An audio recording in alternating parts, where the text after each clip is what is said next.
మనం TV business personal promotions. For more information call us 8688946778. మీ మనం టీవీలో వ్యాపార ప్రకటనల కోసం కింద స్క్రోల్ అవుతున్న నెంబర్కి కాల్ చేయండి. ఇక విషయంలోకి వెళ్ళిపోదాం. వైఎస్ జగన్మోహన్ రెడ్డి గారు ఈరోజు ఢిల్లీలో ధర్నా చేస్తున్నారు. ఢిల్లీలో ధర్నా చేయడానికి తన పార్టీకి సంబంధించిన ఎమ్మెల్యేలు, ఎంపీలు, ఎమ్మెల్సీలు అందరినీ కూడా తీసుకుని ధర్నా చేస్తున్నారు ఢిల్లీలో జగన్మోహన్ రెడ్డి గారు.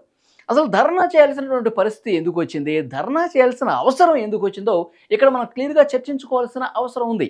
ఎందుకంటే తన పార్టీకి సంబంధించినటువంటి ఇక్కడ వినుకొండలో తన పార్టీకి సంబంధించిన ఇద్దరు కార్యకర్తలు, రషీదు హత్యకు గురయ్యాడు, జిలానీ హత్య చేశాడు. వీళ్ళు ఇద్దరూ కూడా కొన్ని సంవత్సరాల పాటు వైఎస్ఆర్ కాంగ్రెస్ పార్టీలో ఉన్నారు. ఒక పార్టీలో ఉన్న రెండు వర్గాలు వీళ్ళిద్దరూ గొడవాడుకుని గతంలో కూడా బైకులు తగలబెట్టిన పరిస్థితి మనం చూసాం. సో వర్గపోరుని రాజకీయం చేసే ప్రయత్నం జరిగింది ఇక్కడ. జగన్మోహన్ రెడ్డి గారు చెప్తారు ఇది టీడీపీ చేయించినటువంటి హత్య, టీడీపీ హత్యా రాజకీయాలకు ఇది నిదర్శనం. కూటమి ప్రభుత్వం వచ్చిన నెల రోజుల్లో ఇలాంటి హత్యలు కొన్ని వందలు జరుగుతున్నాయి, ఎక్కడ ఎవరు పట్టించుకోవట్లేదు, అందుకోసమే నేను ధర్నా చేస్తా అంటారు. కానీ వాస్తవం ఏంటి, తన పార్టీలోనే ఉన్నటువంటి ఇద్దరు కార్యకర్తలు రెండు వర్గాలుగా విడిపోయి కొన్ని సంవత్సరాలుగా ఒకళ్ళ మీద ఒకళ్ళు కేసులు పెట్టుకున్న పరిస్థితుంది. వినుకొండ వెళ్ళి అడిగితే ఎవరైనా తెలుస్తారు, అక్కడ పిఎస్లో నమోదైన గత కేసులు కూడా చెప్తారు. సో ఇక్కడ క్లియర్గా రెండు వర్గాల మధ్య జరిగినటువంటి దాడులు, హత్యలుగానే చూడాల్సిన అవసరం ఉంది. కానీ సో దీన్ని వేరే ఒక పార్టీకి అండగట్టి హత్యా రాజకీయాలు చేసి ఉద్రిక్తతలు రాజేసే ప్రయత్నం తప్ప వేరేది ఏమీ లేదని చెప్పి చాలా స్పష్టంగా కళ్ళకు కనిపిస్తోంది.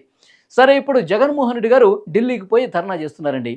సో హత్యా రాజకీయాల మీద హింస ప్రేరేపిస్తున్నారని చెప్పి అపాయింట్మెంట్ ఇస్తే ప్రధాని మోదీ గారిని, కేంద్ర మంత్రుల్ని, రాష్ట్రపతిని కూడా కలిసి ఇక్కడ రాష్ట్రపతి పాలన పెట్టాలి అని చెప్పి డిమాండ్ చేస్తారట. సో ఇక్కడ మనం ఆలోచన చేయాల్సిన విషయం ఏంటంటే, సరే మీరు ప్రతిపక్ష హోదా లేదనుకోండి, రాష్ట్రంలోనూ ఒక విపక్ష పార్టీగా ప్రభుత్వం మీద మీరు నిరసన తెలిపే హక్కు ఉంటుంది, ప్రశ్నించే హక్కు ఉంటుంది. ఢిల్లీ కాకపోతే ఎక్కడైనా చేసే ఆ స్వేచ్ఛ మీకుంటుంది. కానీ అసెంబ్లీ సమావేశాలు జరుగుతున్నటువంటి కీలక సందర్భంలో జగన్మోహన్ రెడ్డి గారు తన పార్టీకి సంబంధించిన ఎమ్మెల్యేలందరినీ, ఎమ్మెల్సీలని ఇక్కడ అసెంబ్లీలో ఉండకుండా కీలకమైనటువంటి సమావేశాలు జరుగుతున్నటువంటి ఈ సందర్భంగా అసెంబ్లీలో పార్టిసిపేట్ చేయకుండా ఢిల్లీకి పోయి ఆయన ధర్నా చేస్తున్న పరిస్థితి. అసెంబ్లీకి డుమ్మా కొట్టి ధర్నా చేయాల్సిన పరిస్థితి ఏంది? 3 రోజులు జరుగుతాయి ఇక్కడ, లేదంటే 5 రోజులు జరుగుతాయి సమావేశాలు. పార్టిసిపేట్ చేయాలి కదా, ప్రజల గొంతుకై మీరు వినిపించాలి కదా, ప్రజా సమస్యలు ఏవైతే ఉన్నాయో అవి తెలియజేయాల్సినటువంటి అవసరం ఉంది కదా. ఇలాంటి కీలక సందర్భంలో మీరు అసెంబ్లీ సమావేశాలకి ఉద్దేశపూర్వకంగా డుమ్మా కొట్టి మీకు రాష్ట్ర ప్రయోజనాలు అవసరం లేదు, ప్రజల సమస్యలు అవసరం లేదు, అసెంబ్లీలో నిలబడి ప్రజా గొంతుకై మీరు ప్రశ్నించాల్సిన అవసరం లేదని మీరు భావించారు. నాకు రాష్ట్ర ప్రయోజనాలు అవసరం లేదు, ప్రజల అవసరాలు పట్టించుకోం మేము, మాకు కావాల్సింది రాజకీయమే. సో ప్రభుత్వం ప్రశ్నించడమే, రాజకీయం చేయటమే, సో రాజకీయ లబ్ధి మీకు అవసరం కాబట్టి కేవలం దాని మీద మీ దృష్టి ఉంది. కాబట్టి అసెంబ్లీ సమావేశాలు అయితే నాకేంటి, అసెంబ్లీ సమావేశాల్లో మన పార్టీ మాట్లాడాల్సిన పరిస్థితి ఏంటి, ఇవేమీ మీరు పట్టించుకోకుండా మీ పార్టీ ఎమ్మెల్యేలు, ఎమ్మెల్సీలు అందరినీ కూడా మీరు డుమా కొట్టడం కాకుండా వాళ్ళందరినీ కూడా ఢిల్లీకి తీసుకుపోయి ధర్నా చేస్తున్న పరిస్థితి ఉంది. అది కూడా ఈ ప్రభుత్వం హత్యా రాజకీయాలను ప్రోత్సహిస్తుంది. ఈ కూటమిలో ఉన్న పార్టీలు హత్యలు చేస్తున్నాయి, హింసను ప్రేరేపిస్తున్నాయని. సరే, ఈ హత్యా రాజకీయాల గురించి ఒకసారి మనం మాట్లాడుకోవాల్సిన అవసరం ఉందండి. ఢిల్లీ వేదికగా ధర్నా చేస్తున్నారు కదా, ఈ ఢిల్లీ వేదికగా ధర్నాలో ఎవరు పార్టిసిపేట్ చేస్తున్నారని మీ పార్టీకి సంబంధించిన ఎమ్మెల్సీ అనంతబాబుని వెంట పెట్టుకుని మీరు ఢిల్లీ వెళ్ళారు. ఆయన ఏం చేశారండి గతంలో? మీరు అధికారంలో ఉన్నప్పుడు, ప్రభుత్వంలో ఉన్నప్పుడు ఎమ్మెల్సీ అనంతబాబు ఏం చేశారండి? డ్రైవర్ సుబ్రహ్మణ్యాన్ని ఆయన అత్యంత దారుణంగా హత్య చేసి డోర్ డెలివరీ చేశారు. అలాంటి వ్యక్తిని పక్కన పెట్టుకుని ఈ ప్రభుత్వం హత్య రాజకీయాలు చేస్తుందని చెప్తున్నారు. ఇంకొకటి, అవినాష్ రెడ్డి మీ బ్రదరు, చిన్న పిల్లోడు అంటారు కదా జగన్మోహన్ రెడ్డి గారు, అమాయకుడు అంటారు కదా, అతని కెరీర్ని బదనాం చేయాలని, అతన్ని రాజకీయ ఎదుగుదల లేకుండా చేయాలని కుట్ర పన్నుతున్నారని చెప్పేసి మీరు అంటూ ఉన్నారే. మన ఎన్నికల ప్రచార సభల్లో అదే అన్నారు కదా. మీ బాబాయి హత్య కేసులో కీలక నిందితుడిగా ఉన్నారు. సిబిఐ ఆయన మీద కేసు నమోదు చేసిన విషయం మనకు తెలిసిందే. సో అలాంటి చిన్న పిల్లోడిని, అలాంటి హత్యకు కారణమైనటువంటి వ్యక్తిని వెంట పెట్టుకుని మీరు ఢిల్లీలో ధర్నా చేస్తున్నారు. హత్యా రాజకీయాల్ని ప్రోత్సహించేది మీరు జగన్మోహన్ రెడ్డి గారు. ఇలాంటి వ్యక్తుల్ని మీరు ఢిల్లీకి తీసుకెళ్ళిపోయి అలాంటి వ్యక్తులకి మీరు అండగా నిలబడుతున్నారు, ఆసరగా నిలబడుతున్నారు, అలాంటి వ్యక్తుల్ని రాజకీయంగా ప్రోత్సహిస్తున్నారు మీరు.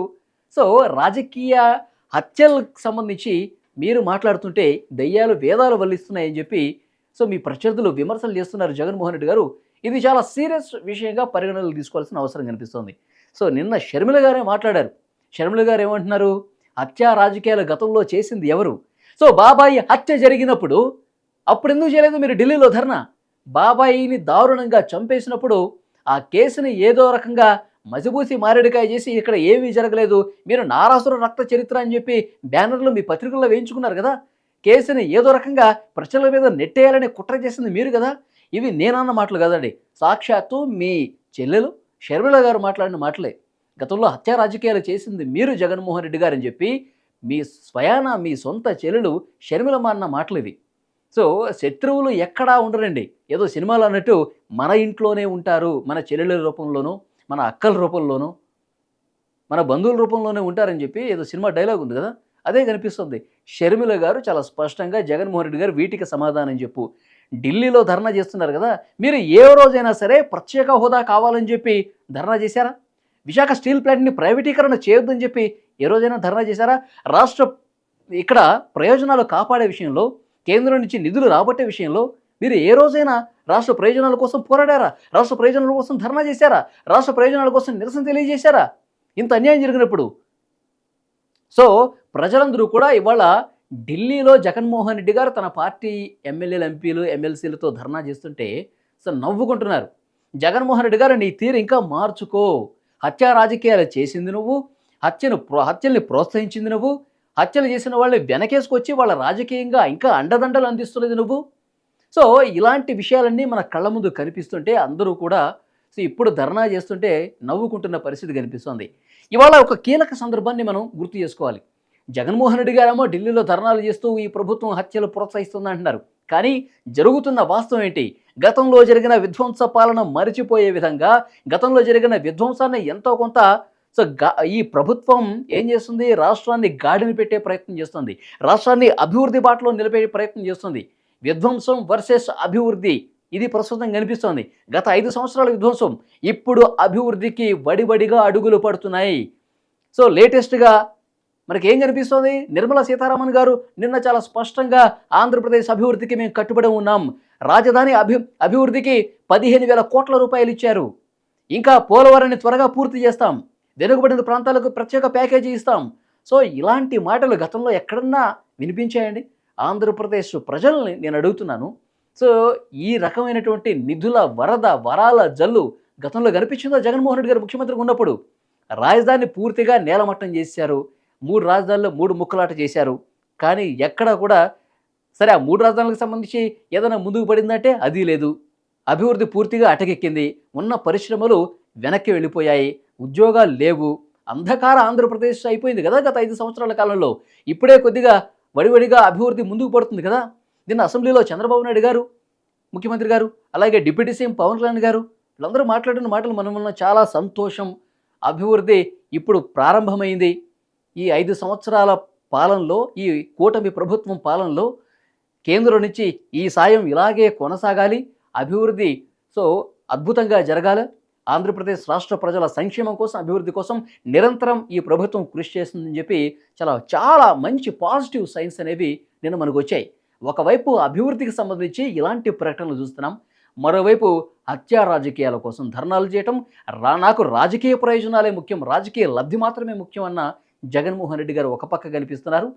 కూటమి అభివృద్ధి చేసుకుంటూ ముందుకు పోతున్న విషయం ఒక పక్క కనిపిస్తుంది. సో ఈ తేడా చాలా స్పష్టంగా కనిపిస్తుంది. ప్రజలందరూ కూడా చాలా స్పష్టంగా అబ్జర్వ్ చేస్తున్నారు. ఇది జగన్మోహన్ రెడ్డి గారు తన తీరు ఇప్పటికీ మారలేదు. ఇంకా ఈ విధంగా లేనిపోని ఆరోపణలు, విమర్శలు చేసి తన రాజకీయ భవిష్యత్తును మరింత అంధకారంలో నెట్టేసుకోవటం తప్ప తన తీరు మార్చుకోకపోతే 2029లో కూడా ఆయనకి ఏమాత్రం ఉపయోగం ఉండదు అని చెప్పి చాలా స్పష్టంగా మనకు కనిపిస్తుంది. సో చూద్దాం ఈ ధర్నా ద్వారా ప్రజలకు ఎలాంటి సందేశం ఇస్తారు, జగన్మోహన్ రెడ్డి గారు ఢిల్లీ వేదికగా ఏం మాట్లాడతారో కూడా చూద్దాం. మీ బంగారం బ్యాంకులో ఇతర ప్రైవేటు సంస్థల్లో ఉన్న విడిపించి కొనబడను. కొమ్మూరి గోల్డ్, ఆంధ్ర మరియు తెలంగాణ.